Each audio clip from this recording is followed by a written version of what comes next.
Esa es una súper buena pregunta. Tal vez por la en Estados Unidos ese banco no estaba otorgando créditos a mujeres. Y eso lo puedes inconscientemente trasladar al código. ¿Por qué crees que es tan importante hacer tecnología desde Ecuador? Cuando hablas de exportar servicios y de exportar tecnología, A nivel mundial sigue siendo muy relevante la parte de los títulos. yo creo que es imposible pretender quedarse con el conocimiento que adquiriste en 4 o 5 años de formación y pensar que eso va a ser suficiente para... ¿Qué crees que le hace falta a Ecuador? Y también creo que Ecuador necesita... ¿Te gustó a ti de pequeño resolver problemas? Siempre me gustó resolver problemas, también me gustó meterme problemas, entonces si bien a mí me encanta la tecnología, también hay que, o yo por lo menos busco encontrar momentos de desconexión también, porque si hay...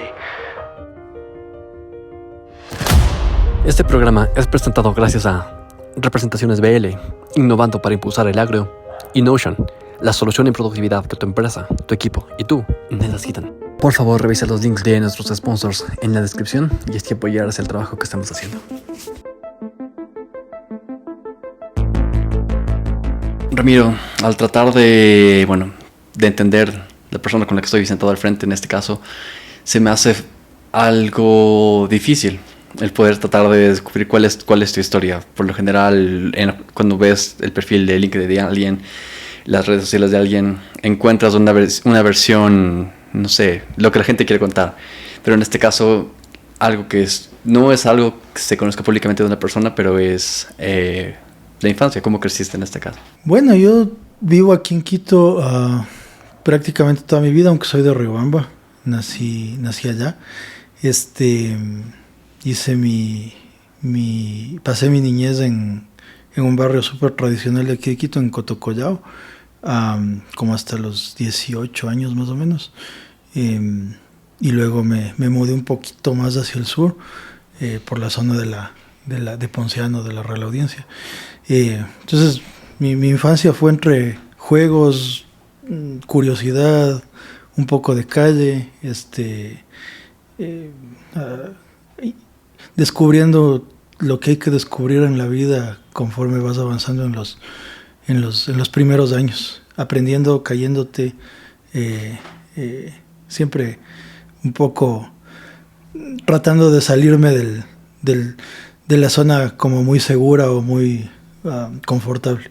¿Por qué trataste de salir de la parte, no sé, de la parte cómoda? Entonces es como una súper buena pregunta, tal vez por la curiosidad que siempre tuve. Entonces buscaba, no era mucho un niño de deportes de grupo, de contacto, no, hasta ahora soy malísimo con todos los juegos de pelota, etcétera, etcétera, es mucho de fútbol, ¿no? Pero me gustaba, por ahí tenía una patineta, entonces salía a darme vueltas por la calle, venía con raspones en las rodillas, la boca rota de tiempo en tiempo. Y bueno, así ibas un poco aprendiendo qué hacer y qué no hacer.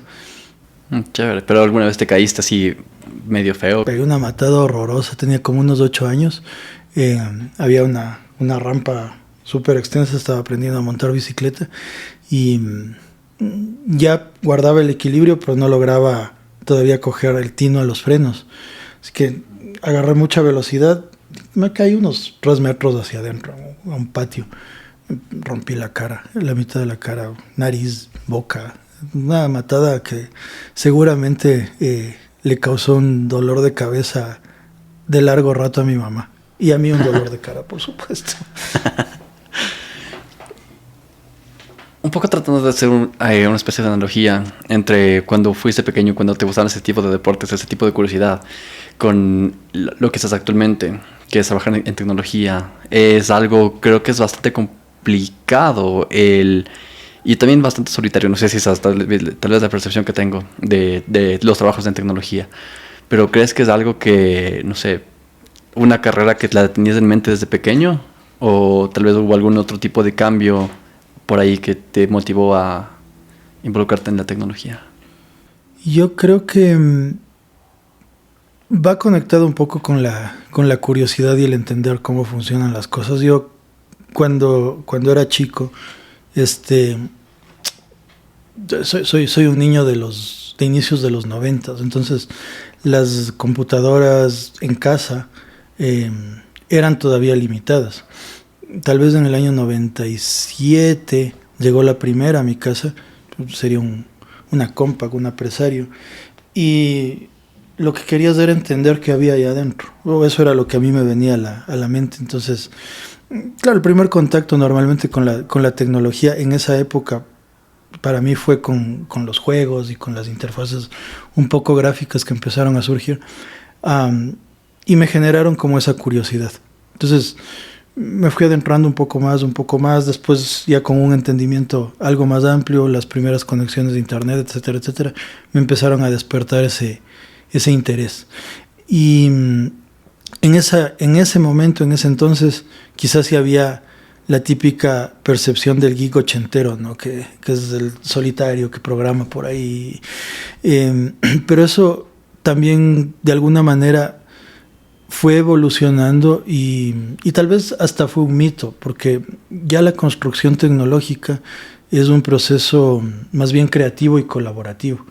Y hoy día no se puede concebir una solución sin tomar en cuenta múltiples perspectivas que las materializas en código y que luego se habilitan y se disponibilizan para interacciones finalmente humanas que te facilitan, son una herramienta más en esa interacción de personas. Entonces, no es para nada solitario. Hoy día hacer tecnología no es para nada solitario, no es para nada esa idea que a lo mejor quien no está como tan pegado al proceso dice, bueno, esos de las computadoras que son medios extraños. No tanto así. Más bien hoy día un buen solucionador y un buen creador de tecnología es aquel que entiende muchísimo el contexto en el que se desenvuelve el problema que quiere solucionar y ese entendimiento lo abstrae en esos procesos de código que luego se vuelven soluciones y aplicaciones. ¿Te gustó a ti de pequeño resolver problemas? Siempre me gustó resolver problemas. También me gustó meterme problemas, entonces, pero salir de ellos de manera medianamente autónoma, encontrando yo mismo a quién pedir ayuda, cómo irlos hilando un poco.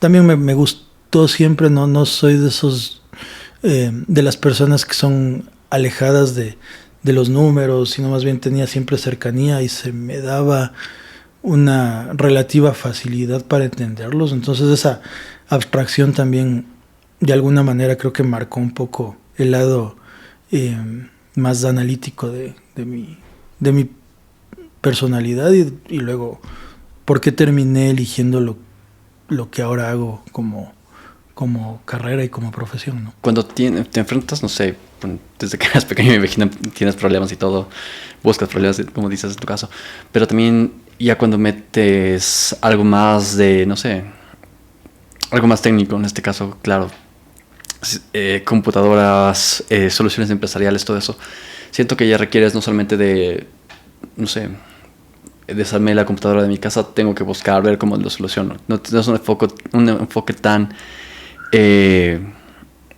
no sé cuál es la palabra aquí, pero no es algo que tengas que hacerlo tanto de la intuición, sino que tienes que buscar una manera más técnica de solucionar un problema, ¿verdad?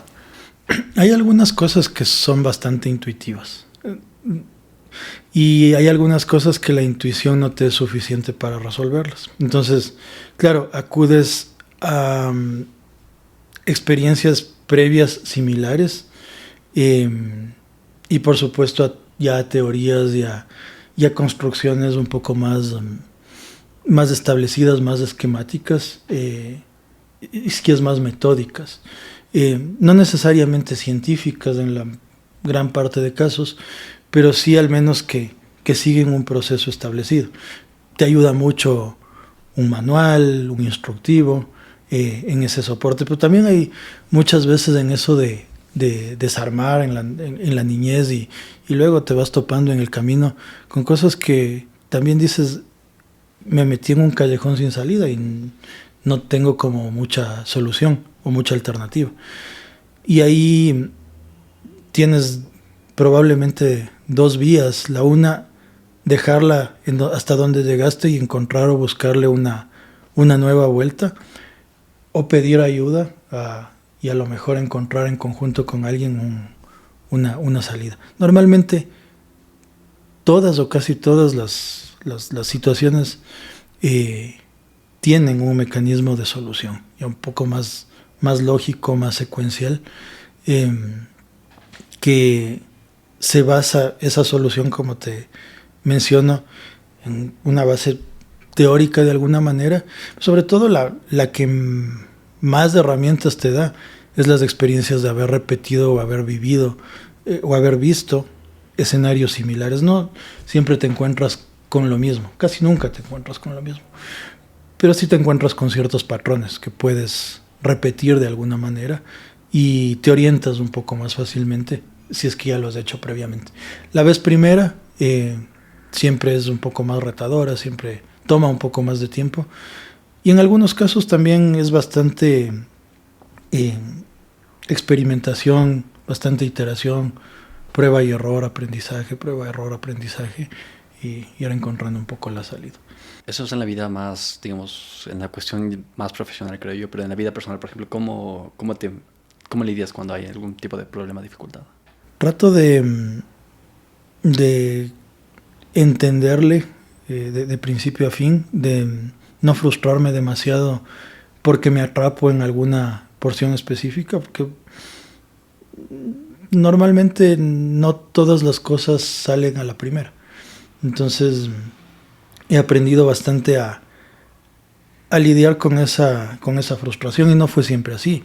En tiempos más tempranos tendía a más bien frustrarme y eventualmente dejarlo ahí o rendirme inclusive, pero en el camino te vas dando cuenta que si te frustras, bueno, despiertas un conjunto de emociones que igual luego pasan, y si lo dejas ahí, bueno, te pierdes probablemente la oportunidad de aprender algo nuevo. Entonces, en el pasar del tiempo lo que he hecho es más bien desarrollar, no sé cómo exactamente, pero un grado más alto de tolerancia, de paciencia y de darme a mí mismo oportunidad para ir resolviendo las cosas. Hasta ahora hemos hablado bastante el tema de resolver cosas, de resolver problemas. ¿Qué sientes tú cuando resuelves algo? Satisfacción creo que es la palabra que define mejor. Satisfacción porque recorres un tiempo que le invertiste. En algunos casos no solo es tiempo, pueden ser otros recursos. Y luego cuando ves que lo que estabas ahí un poco enredado se desató y te permite avanzar a algo más, o ofrece una salida a un grupo de personas, o ves que eso está siendo utilizado para un propósito subsiguiente, te da un respiro y dices, bueno, ya le hallé salida a eso, vamos por el siguiente. Normalmente yo veo el día a día como una secuencia de encontrarle soluciones. La palabra problema tal vez puede tener una connotación negativa, no necesariamente. Es el hecho de que te vas encontrando con retos más bien en el camino, con obstáculos si quieres verlos, y lo chévere, lo genial es irlos sorteando y tener ese sentido de avance. Entonces me da bastante satisfacción. Claro, yo lo que creo, José, lo que mencionas de esto es la parte de problemas. Creo que todo es cuestión de perspectiva.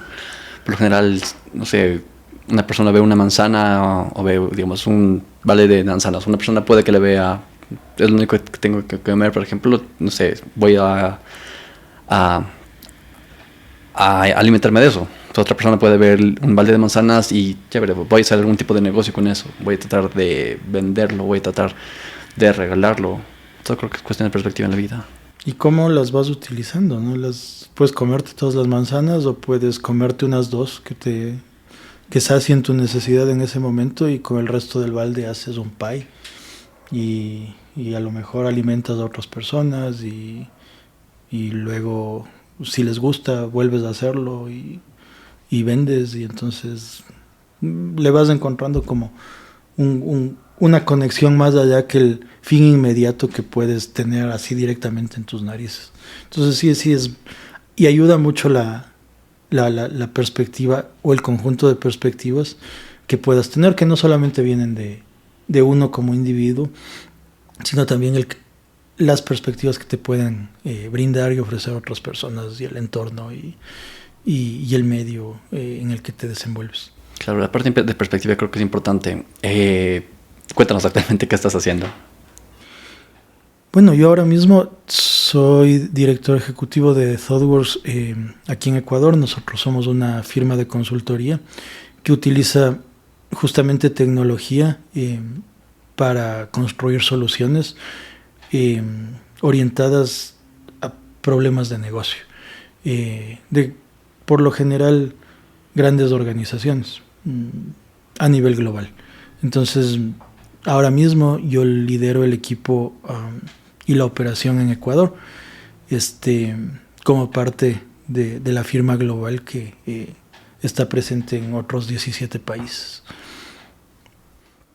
¿Y cómo llegaste acá? A ThoughtWorks. Historia curiosa, yo en el año 2013 vivía en Australia, estaba estudiando ahí una maestría y ThoughtWorks y otras firmas iban a las universidades a un poco hacer contacto con sus futuros colaboradores y colaboradoras y hicieron ahí una dinámica lúdica para entender los procesos de desarrollo ágil de software. Entonces me involucré, participé en ese taller y luego abrieron un proceso de internship para hacer una pasantía de 6 semanas de la que fui parte y conocí a ThoughtWorks. Yo volví acá en el 2015, no sabía que estaba la empresa acá, entonces días después de que llegué, bueno, empecé mi proceso de buscar dónde ubicarme laboralmente y sorprendentemente recibí una coincidencia grata de tener una llamada del equipo de recruiting que me invitaba a ser parte de ThoughtWorks Ecuador como analista de negocio en ese momento. Entonces me involucré, ya conocía a la empresa, me sumé al equipo. No era un equipo extremadamente grande en ese entonces, bordeaban las 35 personas más o menos. Y desde ahí un poco arranqué mi carrera en la organización, encontrando y metiendo las narices en varias cosas y en varios procesos, no solo en el que me llamaron a colaborar, sino que trataba de aportar siempre desde varias perspectivas y desde varias habilidades que afortunadamente tenía a mano, junto con un equipo talentosísimo que siempre se fue sumando, y así fuimos creciendo. En el año 2021, justo cuando terminaba la pandemia, el equipo global me invitó a ser parte del liderazgo y a tomar la dirección en Ecuador.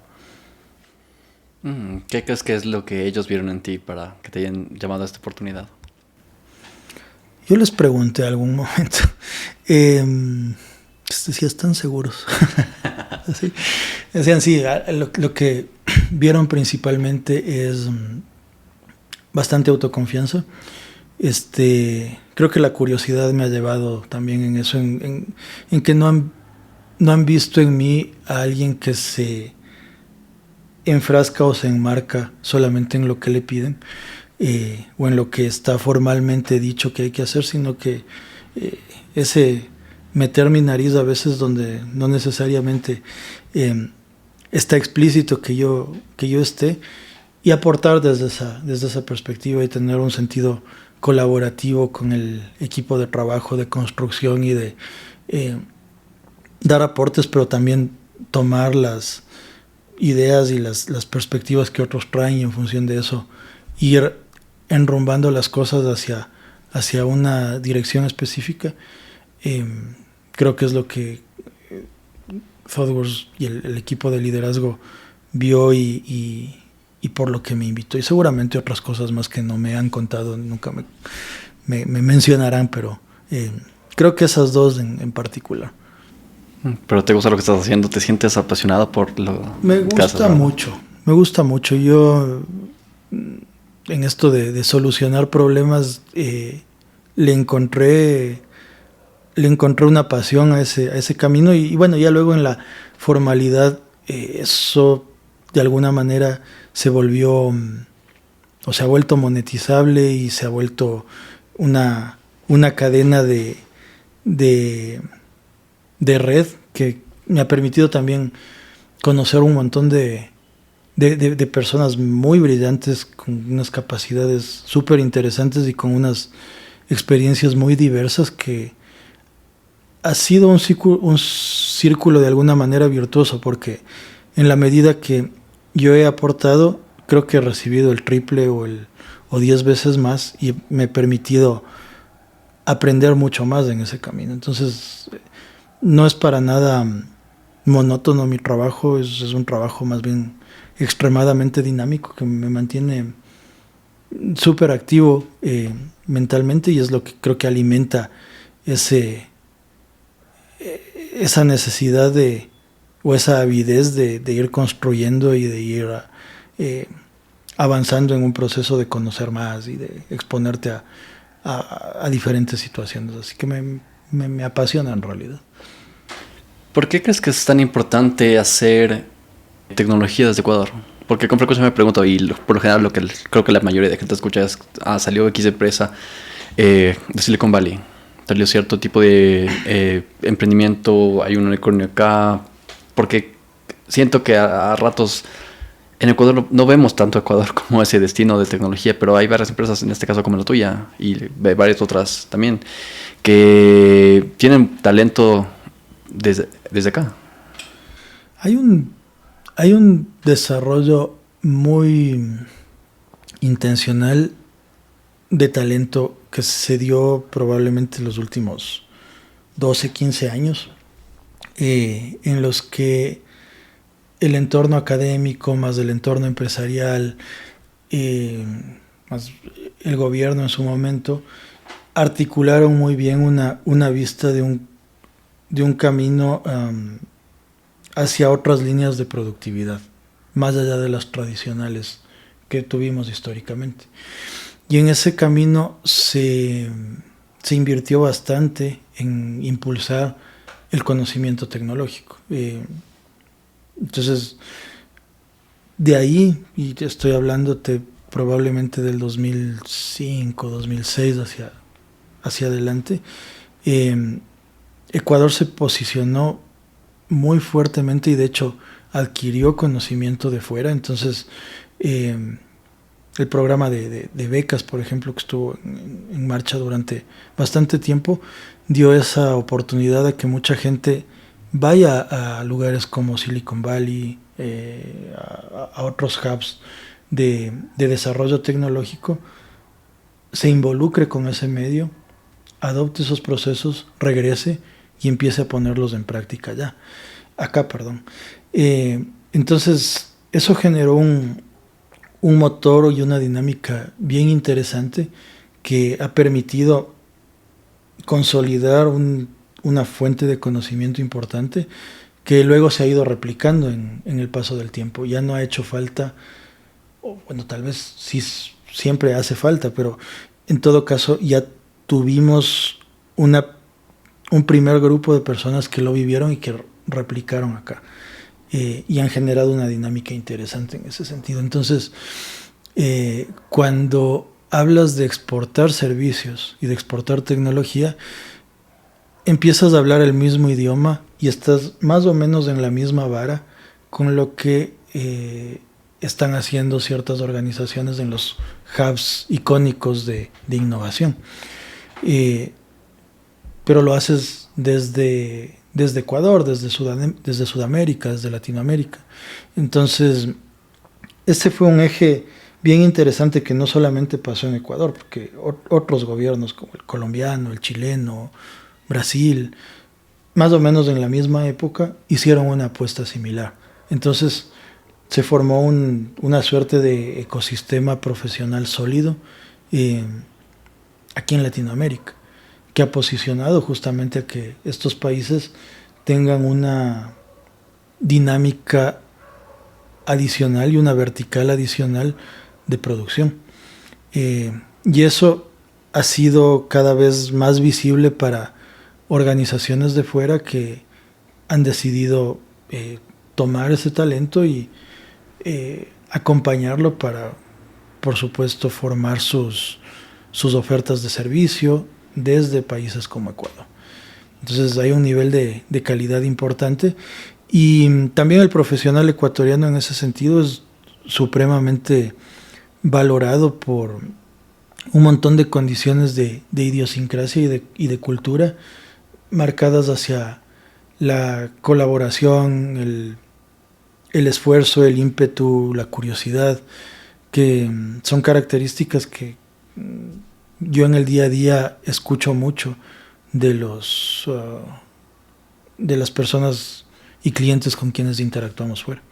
Relacionado a lo que mencionas, el otro día estaba leyendo la historia de Cyrus Park y la importancia que tuvo Stanford como universidad y todas las empresas que se generaron en los terrenos que eran inicialmente de Stanford para desarrollar todo el ambiente empresarial de las diferentes startups y empresas que fueron ya pusieron sus centros de innovación. Y lo que me llamó la atención es justo lo que tú mencionas, que es ese tipo de relación entre empresa y universidades. En este caso, las personas que salían de Stanford después iban a trabajar en esas empresas de ahí y después creaban sus nuevas empresas, las personas que trabajaban anteriormente ya, y esas personas obviamente traían nuevo talento de otros lados, y esas personas iban a estudiar otra vez, alimentaban el engranaje de empresa, universidad.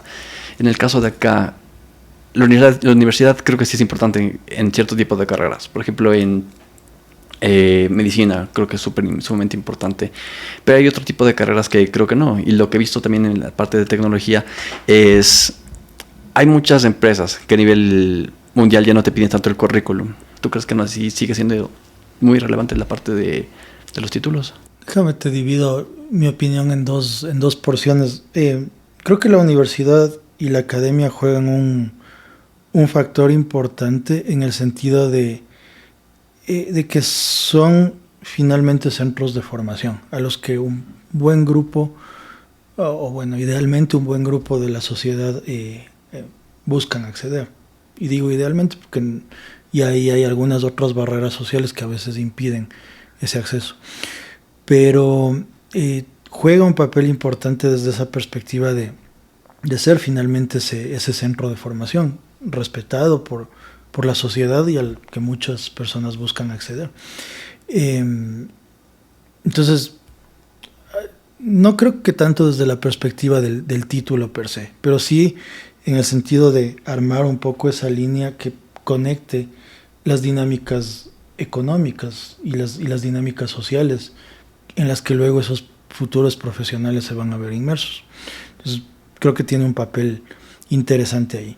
Como tú dijiste, hay carreras que tienen un nivel o requieren un nivel de profundidad mayor, y ahí es súper importante esa conexión que existe entre la academia y todo el entorno industrial y social, de tal manera que idealmente exista una buena conexión entre qué estás formando y qué estás ofreciendo dentro de la universidad con esas necesidades que la sociedad y la industria tienen, porque finalmente luego esas personas que son estudiantes pasan a buscar incorporarse de alguna manera en el aparato productivo. Y esa incorporación se da mucho más transparentemente si es que existe una conexión ahí. Ahora, también para el proceso de desarrollo de software, por ejemplo, y para varios procesos tecnológicos, no necesariamente requieres un título de ingeniería de software o un título de ingeniería en sistemas, o etcétera, etcétera. Porque el proceso de aprendizaje de programación y de los lenguajes y diversas tecnologías está disponible en una vasta mayoría en estructuras quizá no tan formales o tan rígidas como las que la academia te ofrece. Entonces, tienes en esta línea de conocimiento una diversidad de acceso a fuentes buenas de conocimiento que te van a dar una formación y un punto de partida. Y luego, en qué medida vas desarrollando nuevas habilidades va a estar muy conectada con la oportunidad de exposición y de puesta en práctica de esos conocimientos. Volviendo a lo que hablábamos al inicio, es muy recursivo el proceso. Entonces, tienes una base que te la puede dar la universidad, por supuesto, también te la dan otras fuentes de conocimiento, y con esa base partes, y luego en la medida que vas resolviendo y aplicándolo, vas encontrando nuevas necesidades de conocimiento, nuevas tecnologías, que las puedes aprender de la misma manera, y que también las aprendes de otros profesionales en tu medio. Entonces, el título pasa en esa óptica a una perspectiva un poco secundaria, en mi opinión. Pero esto no quiere decir para nada que en el esquema de formación se pueda prescindir de la universidad y de la rigurosidad académica que ésta te trae. Porque si quieres entrar a un nivel mucho más profundo de conocimiento, pues sí vas a necesitar mandatoriamente o casi mandatoriamente de un método científico y de un proceso investigativo que te permita ir evolucionando los ciclos de conocimiento. Porque además, hablando de tecnología específicamente, tienes una evolución supremamente exponencial. Entonces, hay cada vez nuevas necesidades y nuevas soluciones a esas necesidades, y nuevas tecnologías que van naciendo y que van surgiendo en ese proceso de innovación, que vienen en gran parte también de la retroalimentación industria-academia, academia-industria, que en lugares como los que comentábamos antes, como Silicon Valley, como Stanford, sí hay una sinergia muy, muy marcada, en donde probablemente los campos de experimentación eran organizaciones como las que mencionaste, como HP, como Texas Instruments, como luego Apple, y luego fueron surgiendo en ese ecosistema muchas más con los estudiantes de la universidad. Aquí creo que estamos bastante más atrás que eso, pero sí hemos dado algunos primeros pasos sólidos en el sistema público y en el privado. Universidades que han montado ahora su ecosistema o su campus dentro de ecosistemas empresariales son una muestra interesante de que hay una intencionalidad ahí. Y en la educación pública también proyectos que se marcaron en esa dirección de generar como ecosistemas más amplios de conexión academia-industria, le apuntaron a eso. Entonces, creo que no necesariamente han alcanzado el nivel de evolución que se esperaría y que se quisiera, pero hay un camino al menos avanzado hacia allá que justamente da ese círculo virtuoso del que hablábamos en tu pregunta anterior de por qué Ecuador va posicionándose hacia allá. ¿Y cuál es tu perspectiva, no sé, dentro de la empresa que tienes? ¿Cómo buscas el nuevo talento? ¿Cómo buscan a los trabajadores, a los colaboradores? Hay varias fuentes de búsqueda. Hay talento que se lo busca desde etapas muy tempranas en su formación. Entonces, mucho contacto con universidades, con centros tecnológicos, con institutos. Y hay otra necesidad también de talento ya formado, experto, que tiene experiencia y que ha recorrido ese camino. Entonces, tienes esas vertientes y en ese sentido hay fuentes directas en las universidades con convenios establecidos. Los espacios de pasantía son enriquecedores para identificar talentos. Desde el año anterior aquí en Ecuador hemos hecho una apuesta y un experimento por inclusive ir a centros de formación tecnológica, colegios técnicos que ya están formando potenciales tecnólogos en computación, en desarrollo de software,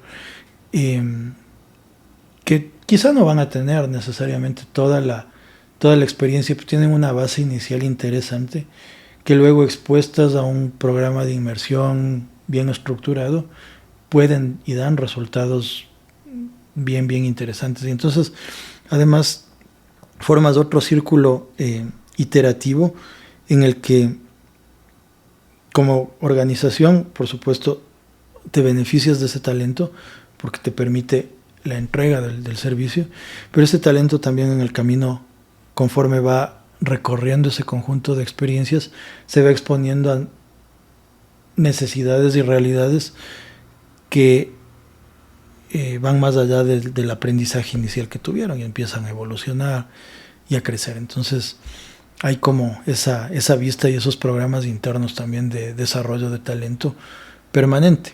La tecnología, y yo creo que en realidad todas las carreras, a veces se escuchaba mucho ese cliché de un médico tiene que estudiar siempre.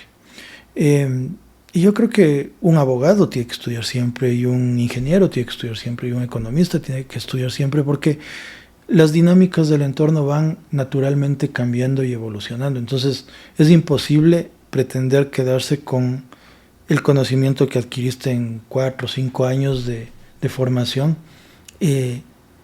y pensar que eso va a ser suficiente para los 20, 30 años que tienes luego hacia adelante de recorrer tu camino profesional. Entonces, la tecnología no es para nada la excepción, y por esta naturaleza muy exponencialmente evolutiva y a veces hasta cierto punto abrumadora, va desarrollándose a pasos exageradamente rápidos.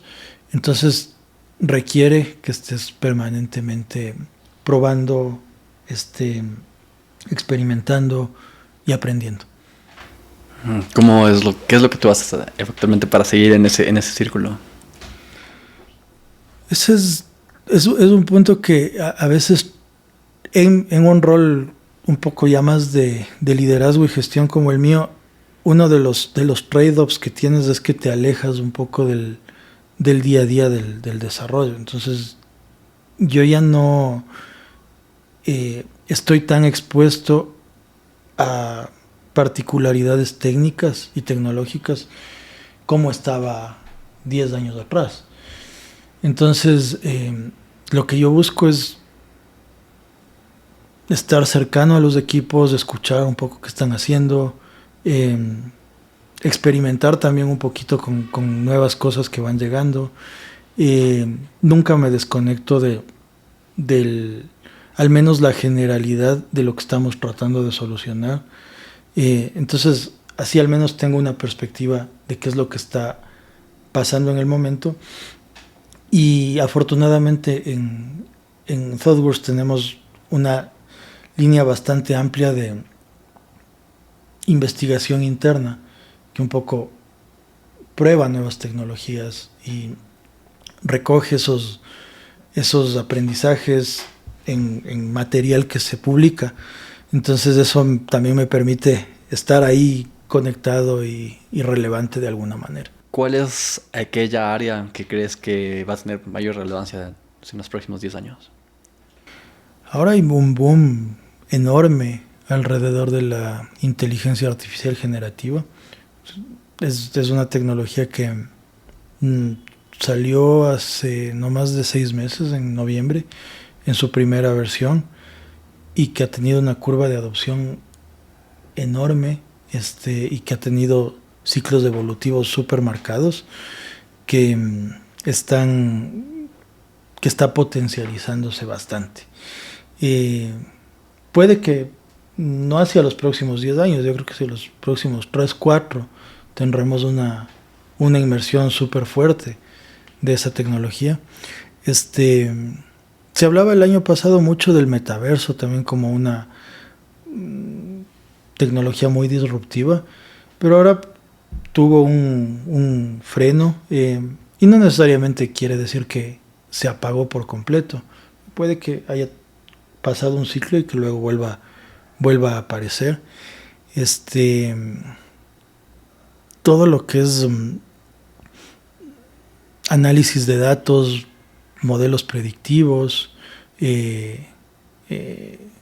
aprendizaje de máquina, son procesos tecnológicos no tan nuevos, pero que se están exponencializando en su comercialización estos últimos años y que tienen un camino interesante hacia adelante.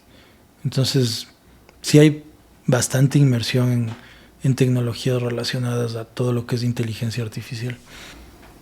Y eso es algo que ya lo están, por ejemplo, me imagino, vendiendo a sus clientes, dándole un servicio en ese tipo de área a los clientes que tienen ustedes, o ahorita solamente es netamente investigación.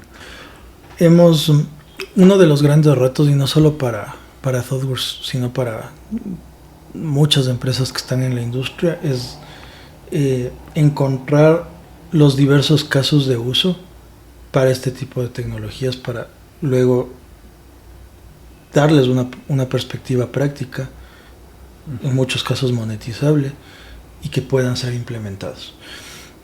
Ahora mismo ya estamos comercializando Generative AI en nuestras líneas de servicio, y estamos ofreciendo algunos elementos para un entendimiento previo también, de tal manera que como organización tengas una vista clara de en dónde puedes aplicar esa tecnología y le puedes sacar ventaja, y puede darte ventaja competitiva como organización.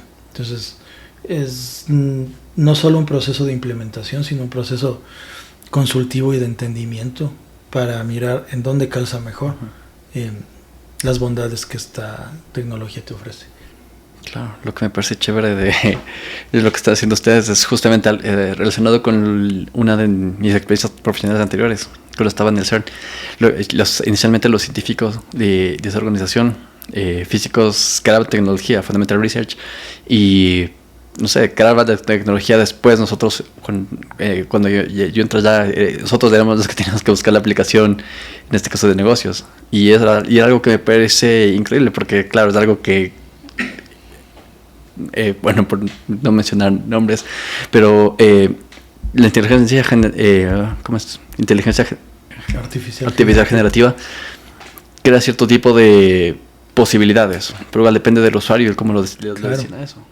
Y toda tecnología es un poco así. En principio la nace y la descubres a veces hasta por casualidad, o porque estás buscando solucionar algo específico. Pero luego te das cuenta que tiene bastante más aplicabilidad de la que originalmente, o para la que originalmente fue concebida. Entonces, un poco el kit de todo esto también es encontrarle usabilidad, porque no sirve de mucho solo generar tecnología o crear tecnología si no tiene aplicabilidad concreta en entornos empresariales, sociales, del día a día. Y justamente un buen porcentaje está en desarrollar, pero otro buen porcentaje del éxito está en la medida que encuentres masas de adopción y de aplicabilidad.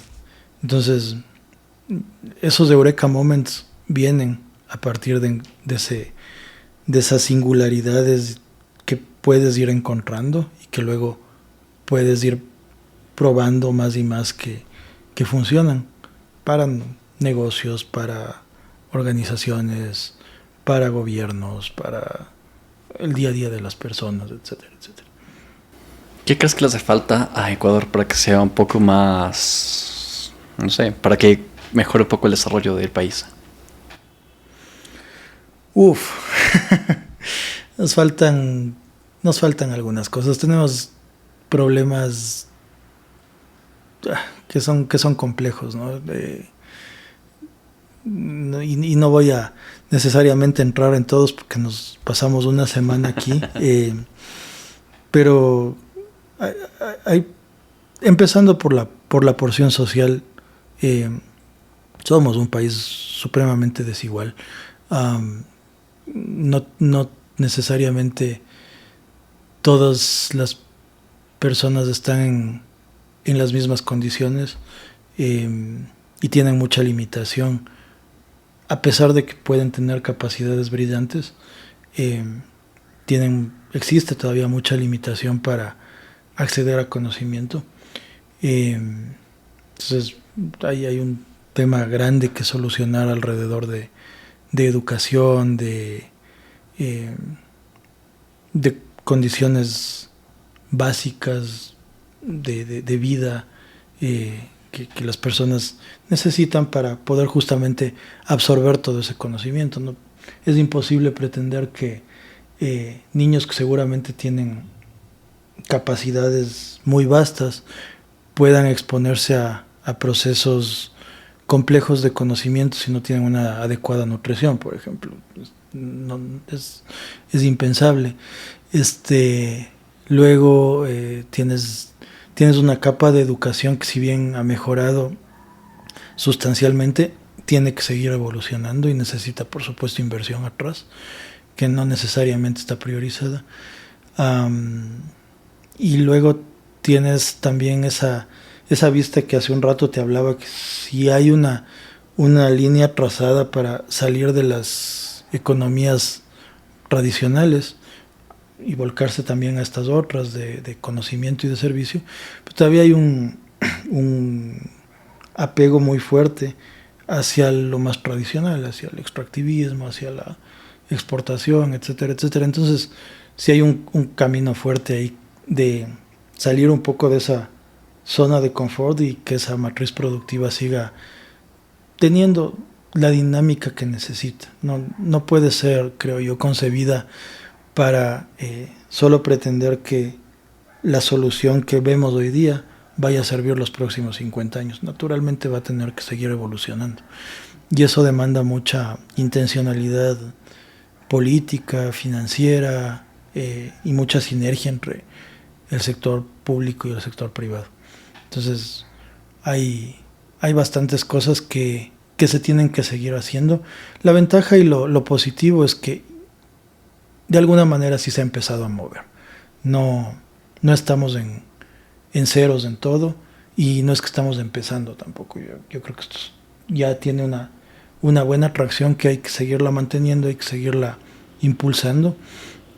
Y bueno, eventualmente tenemos que seguir en la ola, no podemos bajarnos, porque todo esto no es que está pasando y lo estamos viendo solamente aquí. Son tendencias globales de las cuales no nos podemos salir porque quedaríamos asfixiados, quedaríamos rezagados, y no creo que sea esa la idea. Y también creo que Ecuador necesita colaborar más con el entorno, no verse como el país del centro del mundo que está solo en el universo, sino que hay que tender más lazos con nuestros vecinos, con otros actores en otros continentes.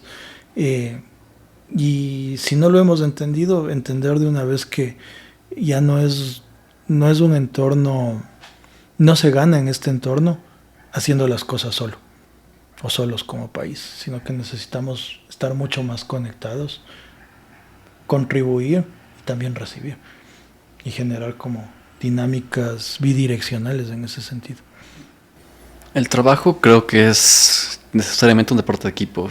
El deporte, bueno, algunos obviamente son individuales, pero muchos tienden a ser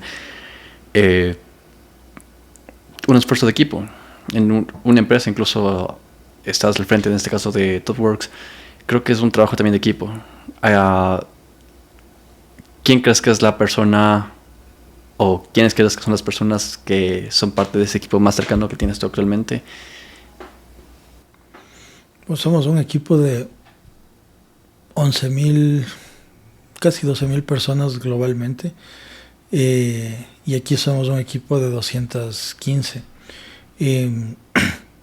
No creo que hay una mayor o menor cercanía dentro de nuestro modelo organizacional, sino que todas partimos del entendimiento que estamos ahí para contribuir y para ir en una dirección dada, que también la construimos y la alineamos.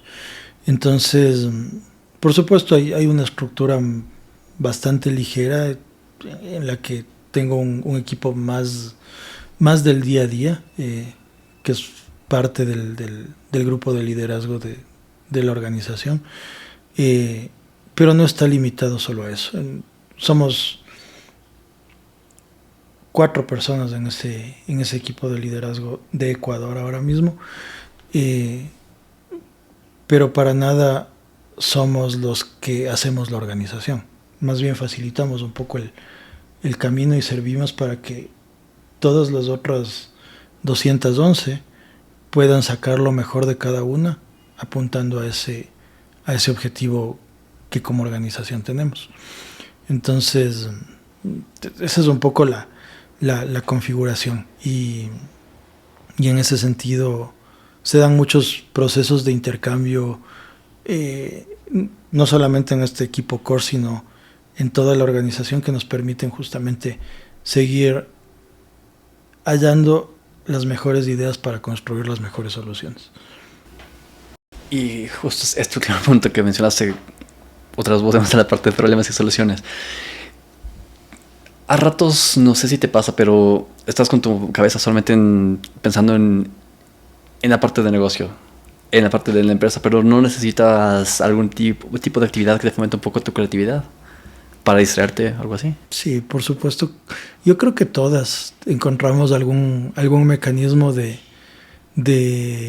desfogue, si cabe, por un lado, porque también en esa exposición a retos y a desafíos tienes un consumo mental bien fuerte y por supuesto un agotamiento atrás de eso. Entonces es supremamente recomendable encontrar algún mecanismo de recarga, que no solamente es el descanso habitual de ir a dormir y etcétera, sino que la cabeza para sacar, o la mente para sacar su mejor versión creativa, necesita también enfocarse de tiempo en tiempo en otras cosas.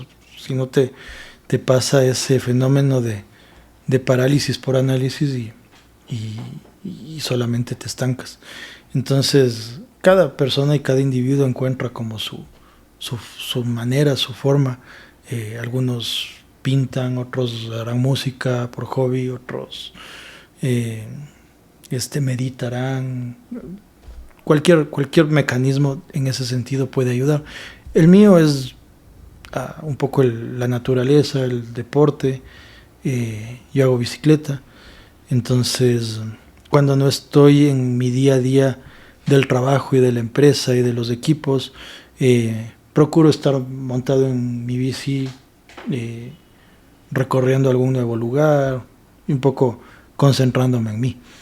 Y después de eso me permite recargarme y venir con otras ideas o con soluciones al nudo en el que tal vez estaba atrapado.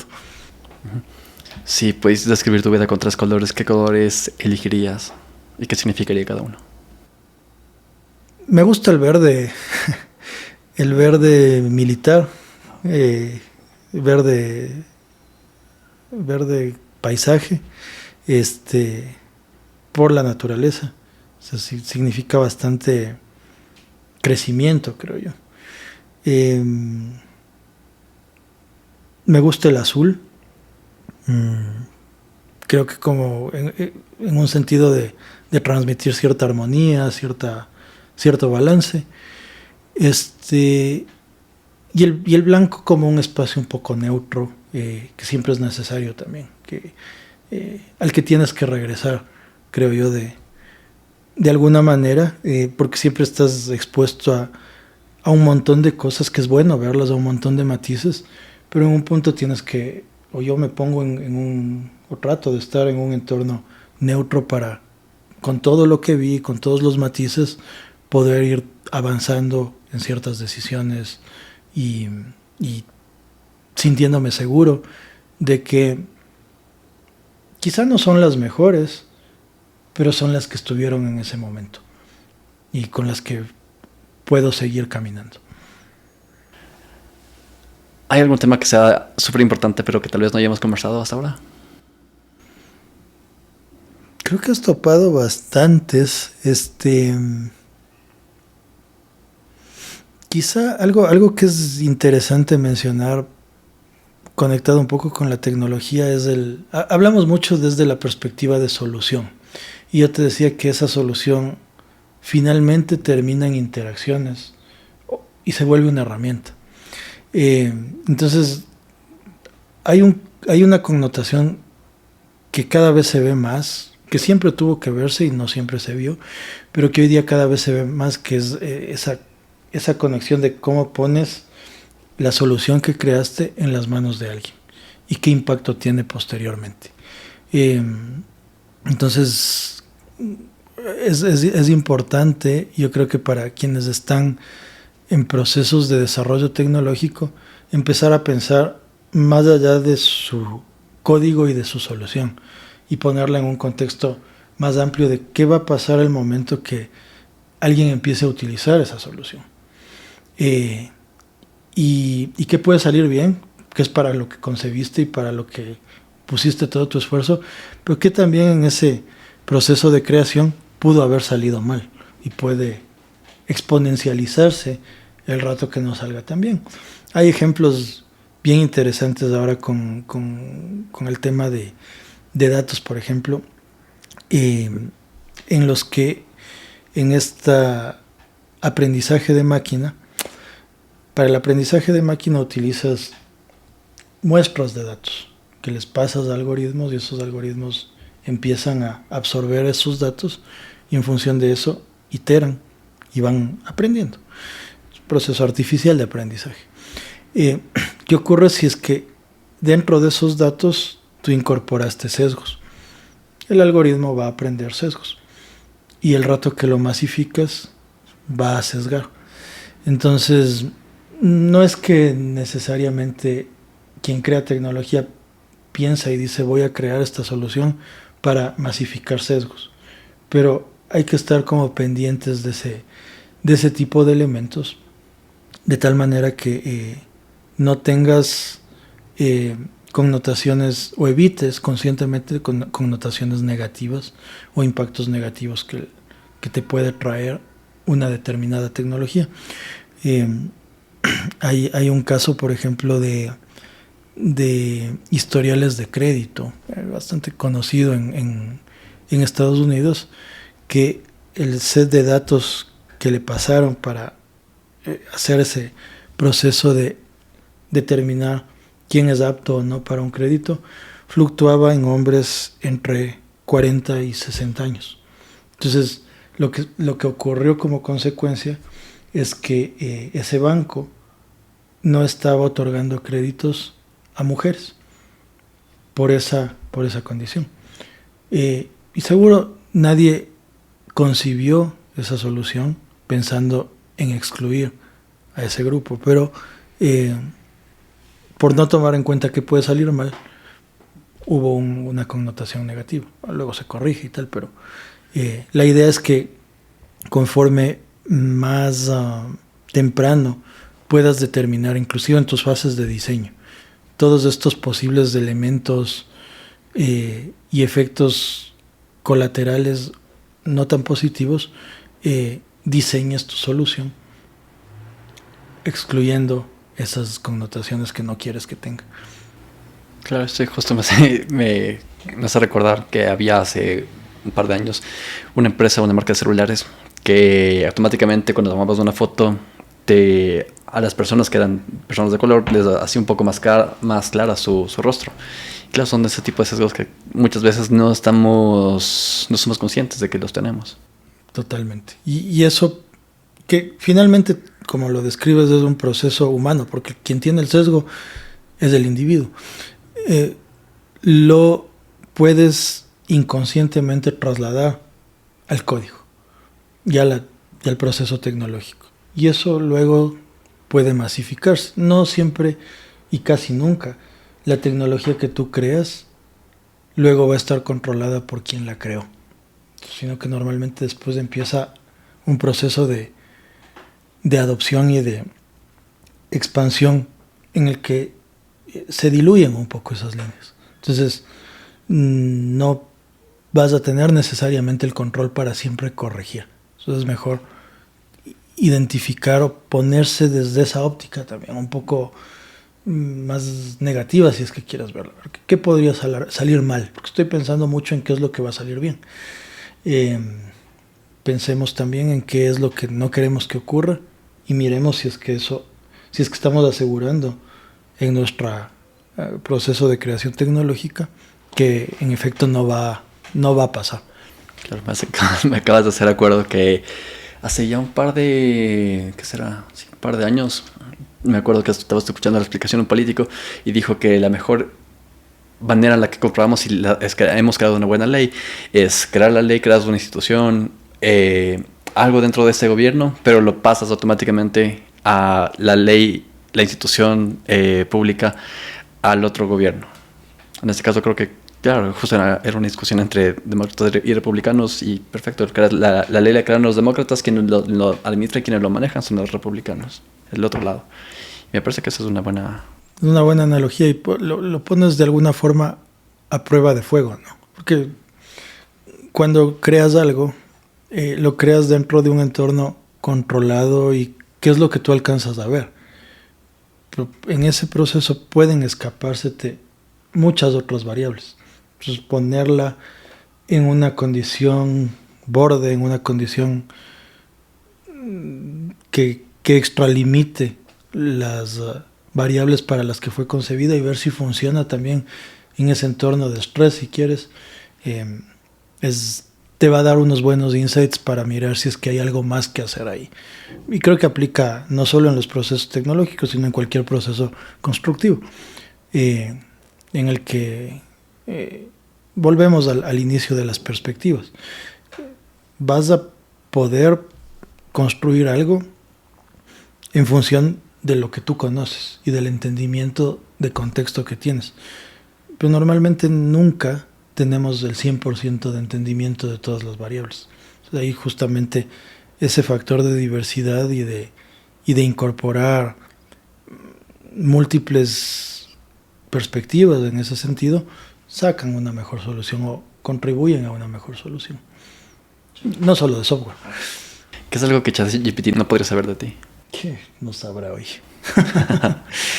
¿Qué no sabrá? Creo que está expuesto a un montón de cosas. Tal vez todavía no sabe que cuántas horas de bicicleta hago a la semana. Puede que eso no sepa. ¿Cuál es la respuesta a eso? Chuta, depende mucho de la semana. Pero no baja de 20. Qué loco. ¿Cómo encuentras el tiempo para eso? Madrugando. Sí, me despierto muy temprano. Mis días arrancan 5:30 de la mañana. Y siempre les separo un espacio. De hecho, mi calendario tiene un bloqueo ahí entre las 6 y 8:30, que está dedicado específicamente para eso. No todos los días funciona, pero trato de que sea bastante fijo. Y si por A o B se copa, trato de recuperarlo por ahí en el día. Eres un deportista nato. Justo antes de comenzar el programa me contabas de la experiencia que hiciste de hacer 3 días bicicleta. Sí, el fin de semana y me sumé a un reto súper interesante que por ahí unos amigos crearon y estuve 3 días desconectado, atravesando un poco de montaña, unos paisajes lindísimos, y reconectándome de nuevo conmigo, porque cuando estás en esas experiencias lo chévere es que sí o sí tienes que concentrarte y tienes que enfocarte, porque tienes que hacer esencialmente 3 cosas: pedalear para que la bici avance, controlar el manubrio y ver hacia adelante. Si dejas de hacer cualquiera de las 3 cosas, probablemente te caes o te accidentas, etcétera, etcétera. Entonces no le das mucho espacio a que tu cerebro esté pensando en otra cosa. Le das espacio de descanso, más bien, de las otras que le tiene copado el día a día.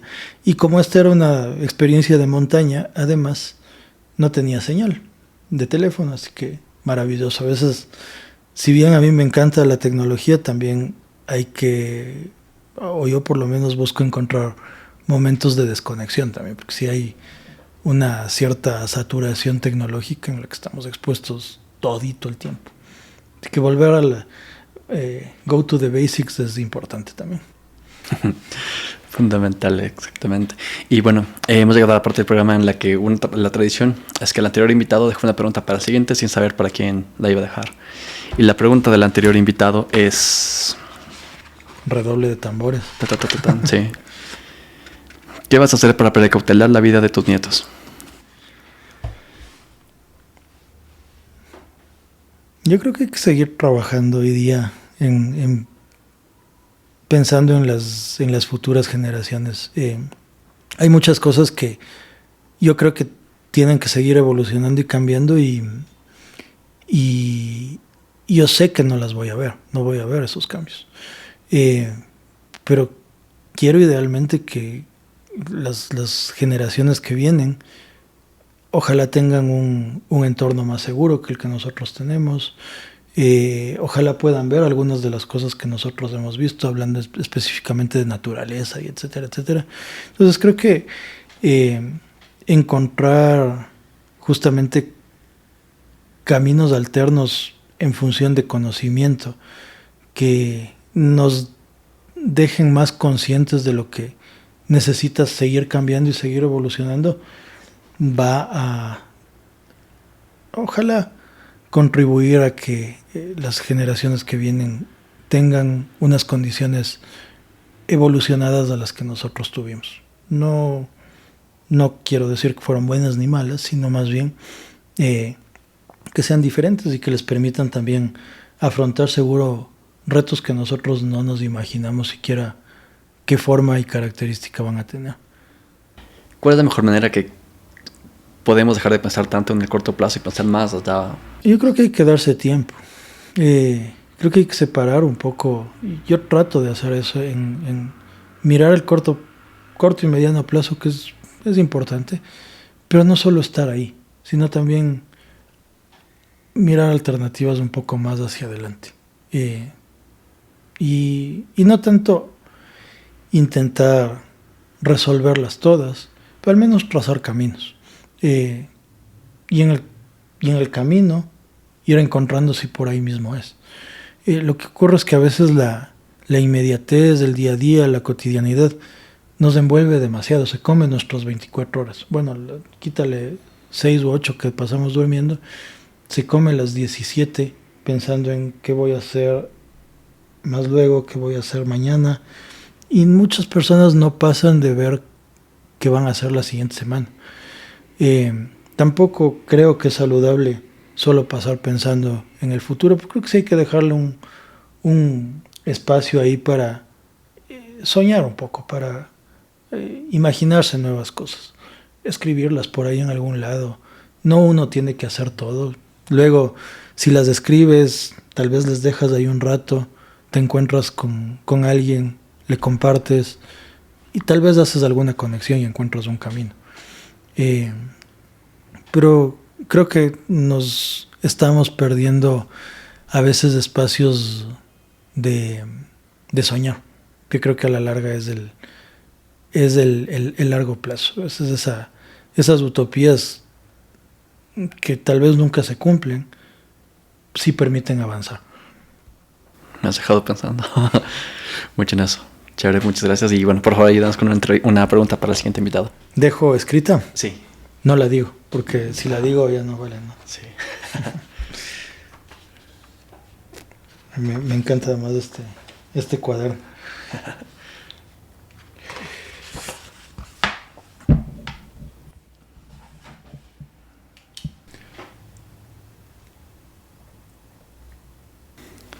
Súper. La pregunta queda excluida hasta de mí hasta para el siguiente, para el siguiente programa. Pero va a ser una pregunta genial, me imagino. Veamos qué respuesta le encontramos. Chévere. Muchísimas gracias, Ramiro, por darte el tiempo de estar acá. Gracias a ti, Javier. Linda conversación. Chévere, gracias.